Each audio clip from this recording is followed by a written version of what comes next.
सभी दर्शकों को नमस्कार, जय श्री कृष्ण, प्रणाम। प्रायः आपका एक प्रश्न होता है कि हमारा व्यवसाय अथवा हमारी नौकरी कब होगी? और होना स्वाभाविक भी है, क्योंकि भगवान ने पेट लगाया है तो सबको ये उम्मीद होती है कि हम नौकरी अथवा व्यवसाय से कमा करके अपना भी पेट पालें और समाज का भी हित करें। कब और कैसे आपका व्यवसाय होता है प्रभावित, आपको हम उसके बारे में थोड़ी सी जानकारी देंगे। आपको इसलिए चार्ट बना करके अब हम समझाते हैं ताकि आप जान सकें कि कौन से घर से क्या देखा जाता है।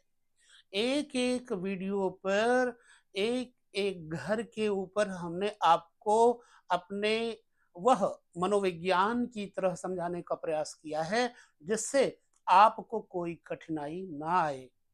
आपको हम बता दें, लग्न से दसम भाव व्यापार का होता है और दशम भाव से 11वां भाव आमदनी का होता है।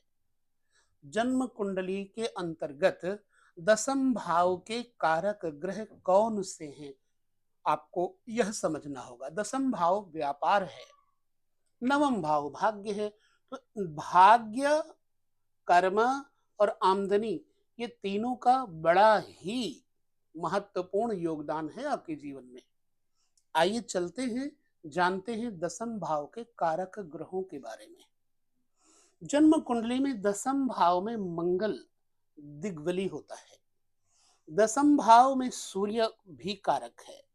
दसम भाव में बुध भी कारक है और दसम भाव के कारक देवगुरु बृहस्पति भी हैं।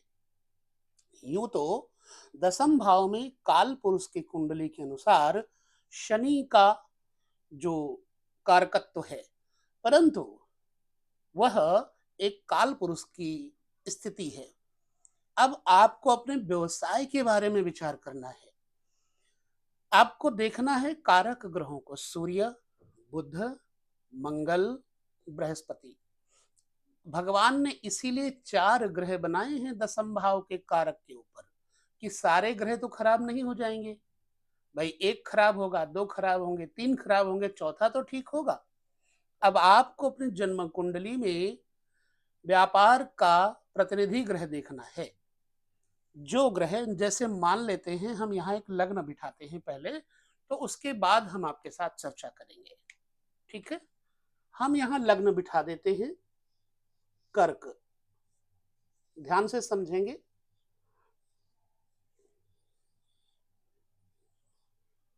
बिल्कुल मिस मत करिएगा, क्योंकि ये विद्या है ज्योतिष की। ठीक है, अब ये व्यापार का स्वामी कौन हो गया? मंगल हो गया।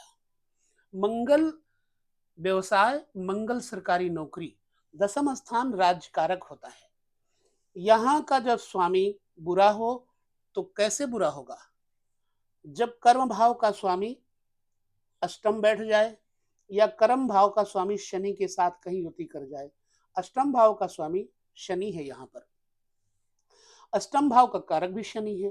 तो जब यहाँ का स्वामी अष्टमेश के साथ कहीं युति कर जाए, वो चाहे कहीं भी बैठा हो, तो व्यापार प्रभावित होगा। व्यापार कभी चलेगा, कभी नहीं चलेगा, खंडित होगा।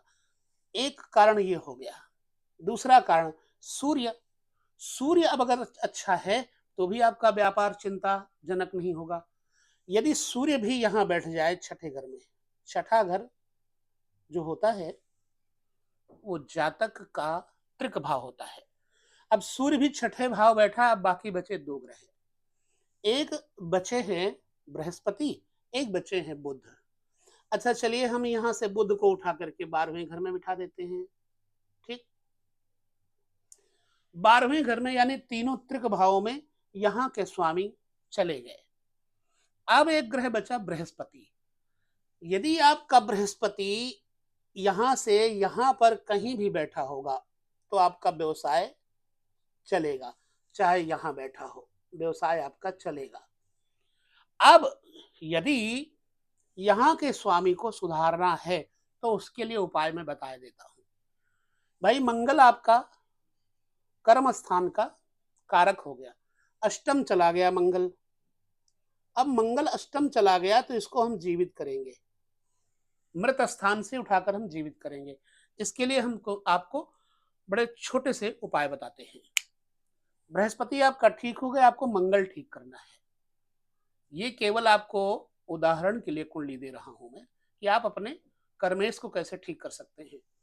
कर्म भाव का स्वामी मंगल, क्या करें, शमशान स्थान से कहीं पानी भर लाएं। नंबर 1, पानी भर लाएं, 2 बर्तन में रखें।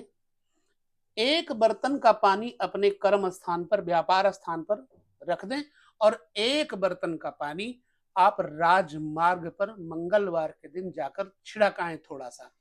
ऐसे आप 40 दिन करेंगे। जब 40 दिन करेंगे तो आपका व्यापार का स्वामी जो मरा बैठा है वो व्यापार को खूब बढ़ाने लग जाएगा। ये हो गया एक कारक को सुधरने में। और जब मंगल आपका सुधर गया, व्यापार का स्वामी है ना, तो आपकी सारी जिंदगी सुधर गई। एक और बताता हूं मैं, यदि आपका मंगल अष्टम बैठा है तो आपको मंगलवार के दिन खास तौर से करना है, मंदिर में जाकर के लाल वस्त्र, गुड़ या फिर लड्डू, पान, नारियल हनुमान जी के मंदिर में जाकर भेंट करें और चमेली के तेल का चौमुखी दिया जलाएं। आपका व्यापार कहीं भी रुका होगा तो चल जाएगा। व्यापारेश अगर आपका खराब है तो हमें सूर्य को जिंदा करना है। हालांकि मृत स्थान पर सूर्य नहीं है, यहाँ अच्छा है, पर हम आपको उपाय बताते हैं सूर्य को ठीक करने के लिए। आप क्या करें, कहीं गहरे सरोवर से पानी ले आए, पानी गंगा जल में डाल लें थोड़ा सा। अब उस गंगा जल में थोड़ी हल्दी डाल लें, थोड़ी सी हल्दी डाल लें। सरोवर का पानी, गंगा जल और हल्दी डाल लें, धन स्थान पर भर के रख दें, और किसी डब्बी में थोड़ी केसर उसी जल से घोल लें। 43 डेज अपने माथे पर लगाएं, शिखा में लगाएं, कंठ में लगाएं, और गायत्री मंत्र कम से कम 21 बार जरूर पढ़ें मंत्र, ये चंदन लगाते लगाते। आपका व्यवसाय प्रबुद्ध हो जाएगा, बढ़ जाएगा। अब आपको बुध जीवित करना है, बुध को ठीक करना है, तो उसके लिए आप क्या करेंगे कि आपका बुध अच्छा हो जाए। लिटिल फिंगर जो छोटी उंगली होती है, इसको कनिष्ठिका उंगली बोलते हैं। चांदी का एक छल्ला ले लीजिए, बुधवार के दिन दाहिने हाथ की कनिष्ठिका उंगली में धारण कर लीजिए। आपकी नौकरी में बाधा पड़ रही होगी, आपकी नौकरी में बाधा खत्म हो जाएगी।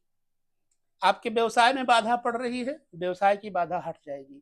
धन की बाधा हट जाएगी, वाणी की बाधा हट जाएगी, भाई बहनों की बाधा भी हट जाएगी। ये जो भी उपाय और कारकत्व की चर्चा मैंने की, आशा करते हैं कि आपको समझ में आया होगा। अगर आया है तो वीडियो में आप कमेंट जरूर करेंगे, ताकि हम आगे आपको और व्यवसाय और आपकी नौकरी, धन इत्यादि की चर्चा कर सकें और आपको वह समझाने का प्रयास भी करें। मेरा वीडियो बनाने का मंतव्य यही है कि आपको मुझसे कुंडली न दिखानी पड़े, आप स्वयं अपने हाथ से अपनी कुंडली देख करके खुद उपाय करके अपने को ठीक करें और उपाय करके दूसरे को भी ठीक करें। बस ये मेरी अभिलाषा है। तो यहाँ पर इस वीडियो के बाद हम अगले वीडियो में जो चर्चा करेंगे वो भी आपके किसी भले के लिए होगी। अगर आपने पूरा वीडियो देखा है तो आशा करते हैं समझ में भी जरूर आया होगा। समझ में आया है तो कमेंट करिएगा, नहीं समझ में आया है तो कमेंट करिएगा। मेरा मोटिव आपके सामने है, मेरा उद्देश्य आपके सामने है, आपको प्रबोध देना, आपको सन्मार्ग देना। तो बस विदा लेते हैं। नमस्कार, जय श्री कृष्ण, प्रणाम।